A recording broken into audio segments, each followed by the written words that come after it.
Thank you very much. I'm glad they said that you could make mistakes because this is my first public speaking in English and I'm terrified, but I'll be fine.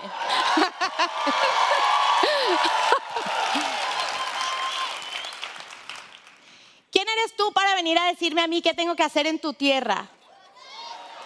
Who are you to tell me how to live in my own land? I sat in horror as a community leader yelled at an attorney in a billion-dollar company that was leading an informative meeting for a project that would begin very soon in that place. I'll explain. The second country in biodiversity globally, Colombia is also the first Latin American country in genetic diversity, with over 100 languages spoken by 74 distinct ethnic groups. Because of their dispersion, these peoples are all over the vast geographies of my country. They are also extremely vulnerable to poverty, conflict, expulsion, and acculturation. That is why the Colombian Constitution gives special protection to them since 1991. Only since 1991. That's quite late. Their critical issue is definitely land property. You know, state bureaucracies rely on papers, and they don't have those papers to prove that they own the land. So their possibility to development is hindered forever. Other interests, like those represented by the attorney, challenge their fragile ownership, especially when the land is rich with gold, fossil fuels, water, biodiversity. That's why I was sitting in that meeting, because my team has been working with that community, trying to help them understand their standing in that complex negotiation and build a 10-year action plan to defend their land and inclusive development rights. Yet I was very uncomfortable by the dynamics of the meeting, and it dawned on me.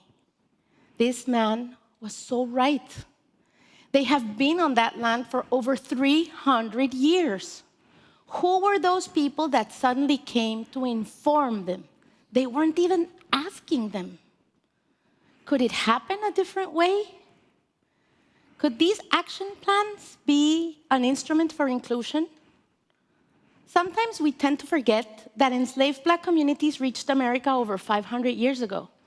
Those who fled slavery are actually living in places where very far away, in rural, unexplored areas with no quality water, health, or communication.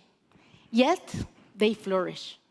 What does that tell you about their prenatal care or their traditional botanical medicine? Zenú indigenous communities have been around since 2000 before Christ. They used to have absolute control over flood and drought, with a system of channels that has now been lost due to lack of maintenance from the Colombian state. Why are their ideas and technologies not valuable? With all these questions in mind, since 2014, my organization, FEM Colombia, developed an approach for effective inclusion with 3 guiding principles that I'm here to share with you tonight. First principle, bring forward our skills as part of the skill set and not as the skill set.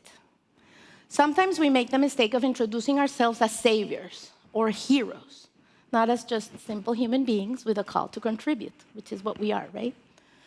I have a great example of this principle. This is a slum in Cartagena. One of the indigenous families we serve lived here. By sitting with him and his family to establish the common skill set, this is Mauricio, who developed a whole new design. Self-built by the family, so other families could copy the design. Some innovations like the elevated floor to prevent flooding or the mezzanine to improve ventilation. Mauricio himself learned new skills like the use of caña flecha and the installation of this beautiful material for the walls, better than bamboo, light, perfect for hot weather, beautiful. This is the result. The second guiding principle, learn how to ask. Encourage different styles of learning and understanding. Become a translator. There's an example for this one too. 2 years ago, a couple of Danish girls offered their help as interns in their master's in participatory design, yet they spoke no Spanish.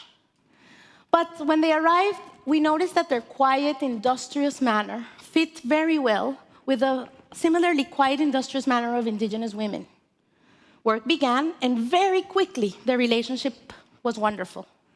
It wasn't based on oral communication. It was based on making things together. They developed a project named Nina and co-created beautiful objects that they are now selling online. Empathy, friendship, and respect for each other's talents were key to making this a life-changing experience for everyone that was involved. This leads me to the third and last guiding principle. Make sure that everyone that should has a place at your table. This is the hardest. Find out who is missing and make it comfortable for them to participate. Many times, just asking, like what that attorney at the beginning of my story was doing, is simply not enough. Real leadership requires much more than that. Applying this principle sometimes gets really, really hard. It takes a lot of courage and patience to promote these values because inclusion is such an affront to status quo. This is Maria Elena, our attorney. Her patience is paramount to getting things done. During these years, we have learned that giving the mic to the older woman instead of the male leaders not only gives the right message, it creates a very needed new norm. It models our common hope for the future. Convergence is certainly not about who comes to solve more problems for others. It is rather an approach on how to be with others, essentially to understand the others as equals and our differences as privileges that we were never entitled to. Thus, my call to action is very simple. The next time you sit anywhere, look around.